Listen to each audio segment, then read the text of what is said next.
할렐루야. 153 저녁기도에 오신 여러분들을 주님의 이름으로 환영하고 축복합니다. 오늘 이 저녁 시간도 우리에게 있어서 매우 귀중한 시간이고 또한 하나님을 만날 수 있는 귀한 하나님이 준비하신 시간인 줄로 믿습니다. 우리가 온 마음 정성 다해서 하나님 앞에 기도하며 나아가는 시간이 되기를 소원합니다. 오늘 하나님께서 우리들에게 주신 말씀 보도록 합니다. 베드로전서 5장 13절 한 절 말씀만 우리 같이 함께 봉독하도록 하겠습니다. 시작. 택하심을 함께 받은 바벨론에 있는 교회가 너희에게 문안하고 내 아들 마가도 그리하느니라. 아멘. 사람은요, 땅에 두 발을 딛고 사는 동시에 하늘을 바라보는 존재들입니다. 하늘을 바라본다라는 말은 보다 더 나은 가치를 지향하고 눈에 보이지 않는 영적인 가치를 사랑하고 하나님께서 지으실 크고 아름답고 놀라운 성을 항상 마음에 품고 있다라는 뜻이죠. 그러나 땅에 발을 딛고 있다라는 뜻은 그럼에도 불구하고 우리는 죄악된 세상 가운데 때로는 분투하고 살아가지만 먼지를 묻히고 죄와 함께 버타며 살 수밖에 없는 인간의 완전하지 못한 불완전한 현실을 나타내는 말씀이라는 겁니다. 눈에 보이지 않는 이상과 그러나 땅에 있는 현실 가운데 여러분들은 어떤 것을 주로 선택하며 살고 계십니까? 어떤 이들은 말하기를 눈에 보이지 않는 이상을 추구하고 추구하고 현실을 무시하는 것은 배부른 소리라고 생각합니다. 그래서 먹고 사는 일에 더 집착하고 그리고 더 집중하고 가끔씩 눈에 보이지 않는 저 하늘의 이상을 생각나기는 하지만 그러나 지금 현실이 너무나도 힘에 겹고 어려워서 이상을 생각할 겨를 없이 살아가는 분들이 많이 있습니다. 어쩌면 대부분의 인생들이 그러한 인생일 수가 있습니다. 그럼에도 불구하고 소수의 사람들은 그러나 밥만 먹고 사는 것이 아닌 것처럼 그럼에도 불구하고 이상을 추구하고 하나님께서 원하시는 영적인 것을 갈망하며 하늘의 가치를 마음에 두며 살아가며 버티고 분투하는 그러한 삶을 살아가는 사람들이 있습니다. 그런데 일반적인 사람들이 볼 때에 이러한 모습들은 고단하기 짝이 없는 인생인 것이죠. 이해가 안 되는 거죠. 왜 저렇게 힘들게 샀냐라는 겁니다. 하지만 이상을 추구하며 하늘의 가치를 갈망하며 사는 사람들은 그 나름대로의 그 삶 안에서 보람이 있고 의미를 발견한다는 것이죠. 왜냐하면 하나님께서 지으실 집, 크고 영원한 집이 항상 우리의 것이라는 것을 생각하기 때문이고 또 이 땅의 시간은 손살같이 흐르고 지나가서 길어봐야 100년도 되지 않는 이 땅의 인생은 금방 끝날 것이라고 하는 마음에 그것을 생각하고 있기 때문이라는 겁니다. 자, 교회도 역시 마찬가지로 같은 맥락에서 생각해 볼 수 있는데요. 교회도 땅의 뿌리를 받고 있으면서 동시에 하늘나라의 하늘 가치를 추구하며 사는 공동체가 바로 교회 공동체입니다. 오늘 베드로 사도는 이러한 교회의 정체성을 성도들에게 일깨우면서 이러한 교회에서 공동체 생활을 하고 있는 성도들이 어떠한 자세와 어떠한 마음을 가지고 살아가야 되는지에 대해서 깨닫게 해주고 있는 내용이라는 거죠. 자, 먼저 오늘 우리들이 읽었던 13절 말씀 다시 한번 보십시오. 택하심을 함께 받은 바벨론에 있는 교회가 너희에게 문안하고 내 아들 마가도 그리하느니라. 자, 교회를 지금 바벨론에 있는 교회라는 정체성으로 규정을 하고 있어요. 자, 바벨론이 어떠한 곳입니까? 유대인들인 바벨론은 아주 무시무시한 곳입니다. 왜냐하면 남유다를 멸망시킨 곳이기도 하지만 동시에 바벨론 왕 느부갓네살 왕이 기원전 586년에 유다에 쳐들어와서는 성전을 불태우고 성전의 모든 것들을 다 약탈해 갔거든요. 성전을 불태웠습니다. 성도들과 하나님의 백성들을 바벨론으로 포로로 끌고 갔어요. 그런데 베드로가 목회하고 있던 이 시절 그들이 바벨론이라고 부르는 그 무시무시한 제국이 바로 어디냐? 로마 제국이라는 거죠. 교회가 바벨론에 있다라고 표현한 것은 지금 로마 제국의 틀 안에 교회가 뿌리를 박을 수밖에 없는 교회의 현실을 말하고 있는 거라는 겁니다.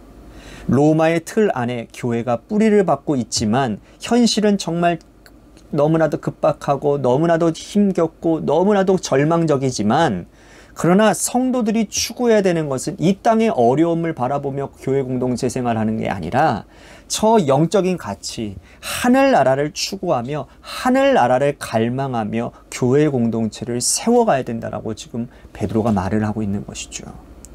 바벨론에 있는 교회, 그들이 직면하고 당면하고 있는 문제가 뭡니까? 로마는 당시에 황제 숭배 사상을 강요했습니다. 로마 황제를 숭배하기는 하면 그들에게 모든 것들을 제공해 주는 거예요. 로마가 나의 주님이십니다 라고 고백만 하면 그들의 삶은 보장되어지는 것입니다. 아무런 제재도 없고 불편함도 없이 살 수 있는 거예요. 하지만 로마 황제에게 무릎을 꿇지 않고 고개를 숙이지 않고 황제 숭배를 하지 않으면 살아가는데 엄청난 제약을 받게 됩니다. 장사할 수 없고요.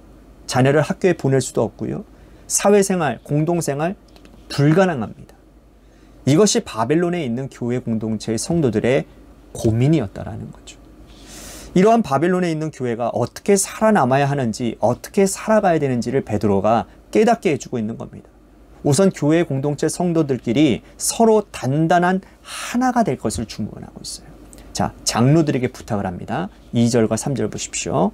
너희 중에 있는 하나님의 양 무리를 치되 억지로 하지 말고 하나님의 뜻을 따라 자원함으로 하며 더러운 이득을 위하여 하지 말고 기꺼이 하며 맡은 자들에게 주장하는 자세를 하지 말고 양의 무리의 본이 되라.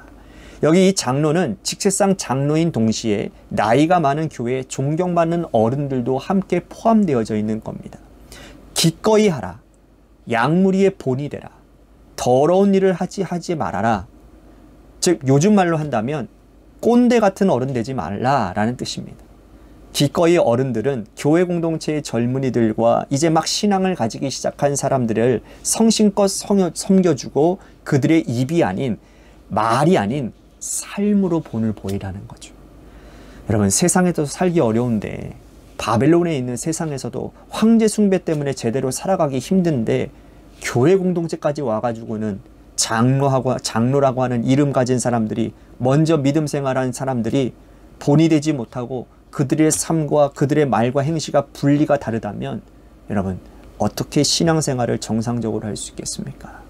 먼저 믿는 자들이, 장로의 직분과 직책을 맡은 자들이 양무리의 본을 보이고 제대로 살아가야 교회가 단단해진다라는 뜻이죠. 또한 이러한 장로들을 보고 있는 젊은이들에게도 이렇게 부탁을 하고 있습니다. 5절을 보십시오. 젊은 자들아, 이와 같이 장로들에게 순종하고 다 서로 겸손으로 허리를 동이라. 하나님은 교만한 자를 대적하시되 겸손한 자들에게는 은혜를 주시느니라.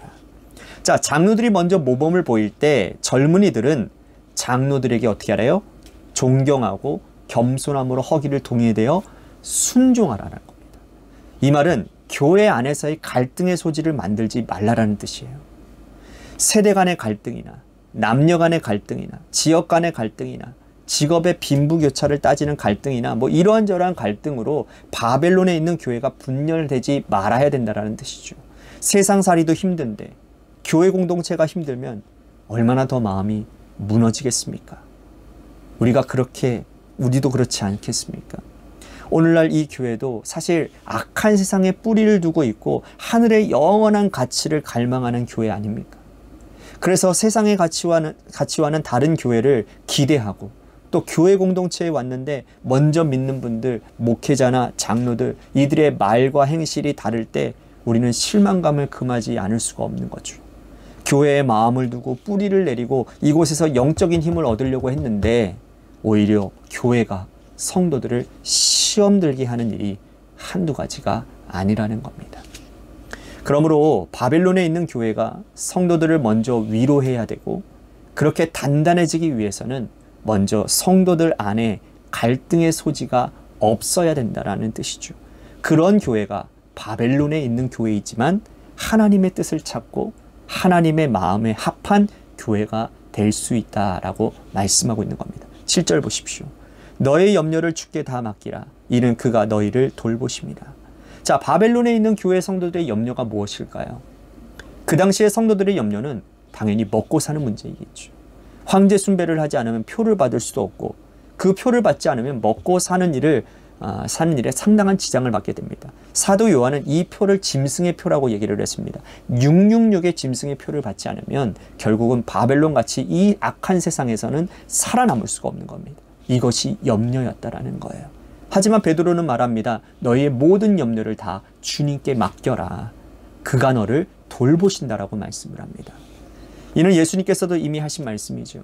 베드로가 예수님의 제자가 되어 주님을 따라다니고 주님을 섬길 때에 우리 주님이 산상수훈 말씀에서 이미 하신 말씀입니다. 먹는 것, 입는 것 때문에 걱정하지 말라라고 말씀하셨어요. 무엇을 먹을까? 무엇을 입을까? 무엇을 마실까? 염려하지 마라. 이것은 다 이방인들이 염려하는 것이다 라고 말씀을 하죠. 하늘에 나는 새를 보아라. 하나님께서 다 먹이시고 들에 핀 백합화를 보아라. 하나님이 다 인도하시지 않느냐.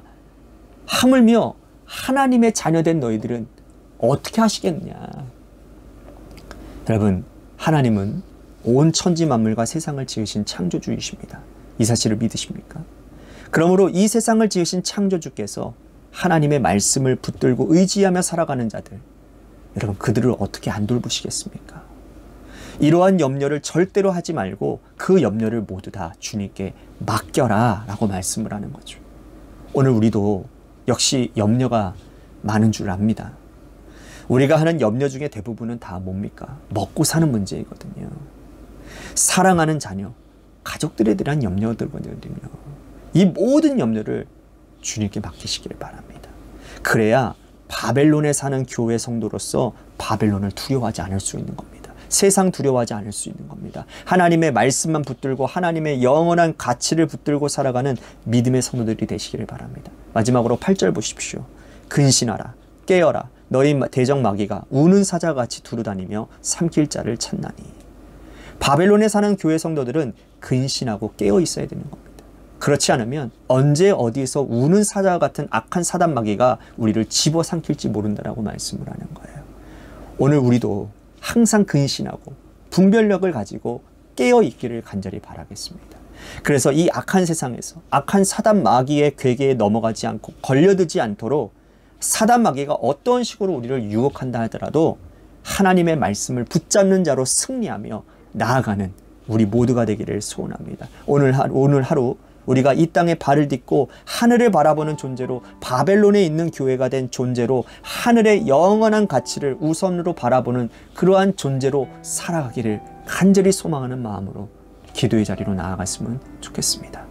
또 한 가지 우리 교회를 위해서 기도합니다. 재개발 가운데 놓여진 교회를 주님께서 붙들어 주시고 하나님 준비하는 모든 과정 가운데 하나님의 은혜가 있게 하시고 또한 우리 성도들의 삶의 자리에 하나님께서 채워주심으로 인하여 이 하나님 이 교회가 세워가는 일에 하나님 어려움이 있다 할지라도 그 어려움을 믿음으로 극복하게 하시고 또한 피로를 따라 채워주시는 하나님의 놀라운 은혜를 고백하며 아름답게 교회가 세워지는 그러한 기간이 될 수 있도록 재개발에 놓여진 우리 교회를 위해서 기도하도록 합니다. 또 한 가지 우리 같이 기도할 것은 육신의 질병을 가지고 있는 우리 성도들, 특히나 우리 우정구 장로님 우리 아내 되시는 홍경렬 지사님을 위해서 1월 2일 날 수술 예정이죠. 이 일을 위해서도 우리 같이 기도했으면 좋겠습니다. 마지막으로 여러분들의 삶의 자리와 여러분들의 자녀들을 위해서 기도하시다가 돌아가시기를 바랍니다. 노래 끝날 때까지 우리 함께 합심하며 하나님 앞에 기도하며 나아가기를 소원하겠습니다.